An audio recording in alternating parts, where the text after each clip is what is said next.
ওয়ামা উমিরু ইল্লা লিয়াবুদুল্লাহা মুখলিসিনা লাহুদ্দিন। তাদেরকে আদেশ করা হয়েছে তারা যেন আল্লাহর জন্য একনিষ্ঠভাবে ইবাদত করে, তারা যেন খাঁটিভাবে আল্লাহর জন্য ইবাদত করে, একনিষ্ঠভাবে ইবাদত করে। যে কোনো ইবাদত করার আগে মৌলিকভাবে চারটা কথা আমরা মাথায় রাখবো, বলেন ইনশাআল্লাহ। কয়টা কথা? আমার সাথে সবাই বলেন। এক, পরিশুদ্ধ নিয়ত। এক, পরিশুদ্ধ নিয়ত। দুই, ইখলাসের সাথে ইবাদত। তিন, আল্লাহর কাছ থেকে পাওয়ার আশায় ইবাদত। চার, কাউকে না দেখানোর জন্য ইবাদত। তো আল্লাহ বলছেন তাদেরকে আদেশ করা হয়েছে তারা একনিষ্ঠভাবে যেন আল্লাহর ইবাদত করে। বলেন তো ইবাদত করার আগে মৌলিক কয়টা কথা মাথায় রাখবো? চারটা। এক নাম্বার, নিয়ত পরিশুদ্ধ করা। সহিহ বুখারীর প্রথম হাদিস, আলকামা ইবনে ওয়াক্কাস আল-লাইথি থেকে বর্ণনা। তিনি বলেন, সামিআতু উমর ইবনুল খাত্তাব আলাল মিম্বার। ওমর ইবনুল খাত্তাবকে আমি মিম্বর থেকে বলতে শুনেছি।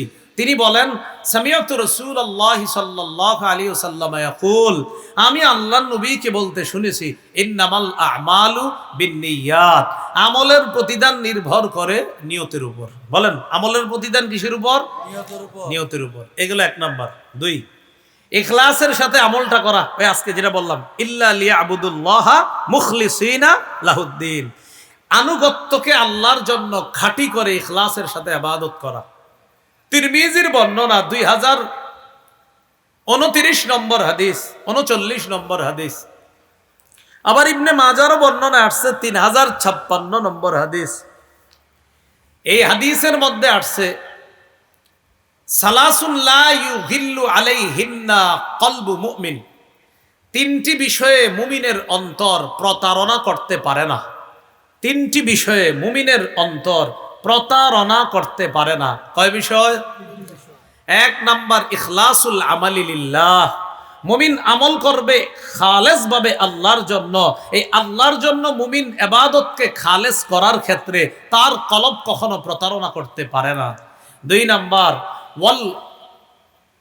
ওয়ান-নাসীহাতু লিউলাতিল মুসলিমিন, মুসলিম শাসকদেরকে উপদেশ দেওয়ার ক্ষেত্রে কোনো মুসলমানের হৃদয় খেয়ানত করতে পারে না, কোনো মুসলমানের অন্তর প্রতারণা করতে পারে না। মুসলিম শাসক ভুল করলে তার ভুল ধরায়া দেওয়া, তাকে উপদেশ দেওয়ার ক্ষেত্রে মুসলমানদের হৃদয় প্রতারণা করতে পারে না। তিন, ওয়ালুজুমু জামাআতিহিম, সর্ববৃহৎ হক দলের সাথে আঁকড়ে থাকার ক্ষেত্রে মুসলমানের কলব খেয়ানত করতে পারে না, প্রতারণা করতে পারে না।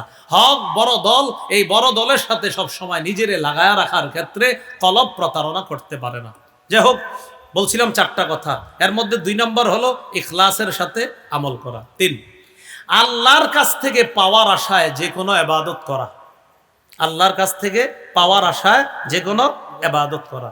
যেমন 5 ওয়াক্ত সালাতের ব্যাপারে হাদিস আসছে, রাসূলুল্লাহ সাল্লাল্লাহু আলাইহি সাল্লাম বলেন, আরাআইতুম লাউ আন্না নাহরান বিবাবি আহাদিকুম ইয়াগতাসিলু ফীহি কুল্লা ইয়াউমিন 5 মাররাত।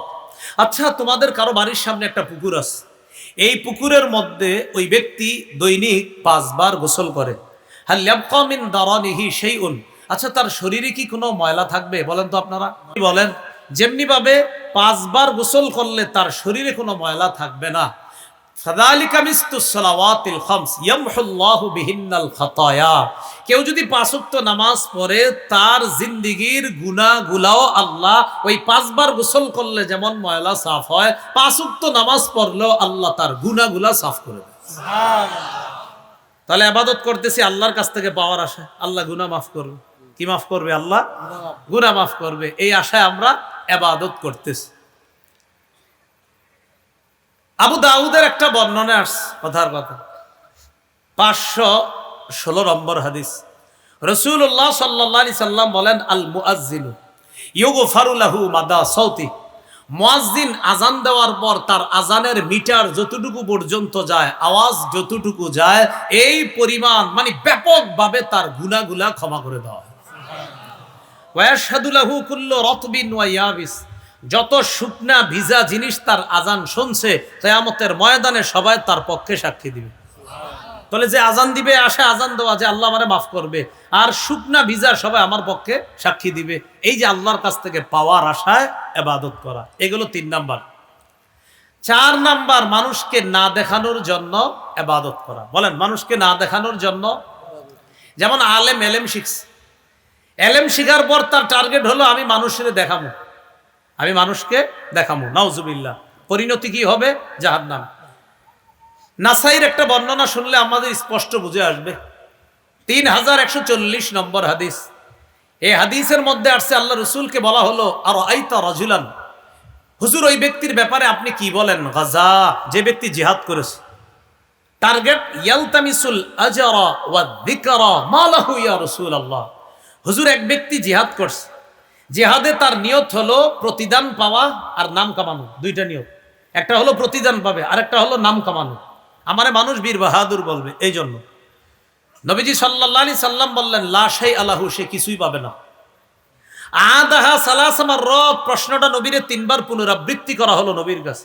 নবী প্রতিবারই বললেন লা শাই আলাহু, লা শাই আলাহু, লা শাই আলাহু, সে কিচ্ছু পাবে না, সে কিচ্ছু পাবে না, সে কিচ্ছু পাবে না। শেষে বললেন ইন্নাল্লাহা লা ইয়াকবালু মিনাল আমাল ইল্লা মা কানা লাহু খালিসা ওয়াবতুগিয়া বিহি ওয়াজহুহু। আল্লাহ ততক্ষণ আমল কবুল করেন না যতক্ষণ আমলটা আল্লাহর জন্য না হয় এবং আল্লাহর সন্তুষ্টির জন্য না হয়, ততক্ষণ আমল আল্লাহ কবুল করে না। প্রিয় মুসলমান ভাইয়ারা, সব ইবাদতের করার আগে কয়টা কথা মাথায় রাখবো? বলেন সবাই, পরিশুদ্ধ নিয়ত, ইখলাসের সাথে আমল, রবে আল্লাহর কাছ থেকে পাওয়ার আশায় আমল। 4 নাম্বার, মানুষকে না দেখানোর জন্য আমল। মনে থাকবেন ইনশাআল্লাহ এটা। ওয়ামা উমিরু ইল্লা লিয়াবুদুল্লাহা মুখলিসিনা লাহুদ্দিন হুনাফা। তাদেরকে আদেশ করা হয়েছে তারা ইবাদত করবে, আনুগত্যকে আল্লাহর জন্য খাঁটি করে একমাত্র আল্লাহর জন্য তারা ইবাদত করবে। ওয়া ইউকিমুস সালাহ, নামাজ কায়েম করবে। ওয়া ইউতুজ যাকাত, যাকাত আদায় করবে। আমরা কত দোয়া করতেছি আল্লাহ বৃষ্টি দেন, বৃষ্টি দেন, বৃষ্টি দেন, কিন্তু আপনি কি জানেন রহমতের বৃষ্টি না আসার সবচেয়ে বড় এক কারণ হলো যাকাত না দেওয়া। মানে আপনারা বললেও ঠিক না বললেও তো ঠিক, কারণ নবী হাদিসে বলছে, আপনি ঠিক কইলেও ঠিক না কইলেও ঠিক। রাসূলুল্লাহ সাল্লাল্লাহু আলাইহি সাল্লাম বলেন ওয়ালাম ইয়ামনাউ যাকাতা আমওয়ালিহিম ইল্লা মুনিউল কাতরা মিনাস সামা। যেই দেশের মানুষ যাকাত দিবে না ওই দেশে আল্লাহ রহমতের বৃষ্টি বন্ধ করে দিবে। হ্যাঁ, এরপরেও দেখবেন বৃষ্টি হবে, ইনশাআল্লাহ বৃষ্টি হবে। কিন্তু বৃষ্টি কেন হয়? নবী বলেন লাউলাল বাহাইম লাম ইউমতারু। চতুষ্পদ জন্তুগুলা যদি দুনিয়াতে না থাকতো, বৃষ্টি আসলে হাঁস খুশি হয়, জলহস্তি খুশি হয়, এই প্রাণীগুলা না থাকলে আল্লাহ বৃষ্টি দিতেন না। তো বৃষ্টি যদি আসে, মনে করেন না আমগো উপর খুশি হয়ে আল্লাহ দিচ্ছে। নবী কয় চতুষ্পদ জন্তুকে খুশি করার জন্য আল্লাহ বৃষ্টি দেয়, ওই বৃষ্টি তোমরাও পাও।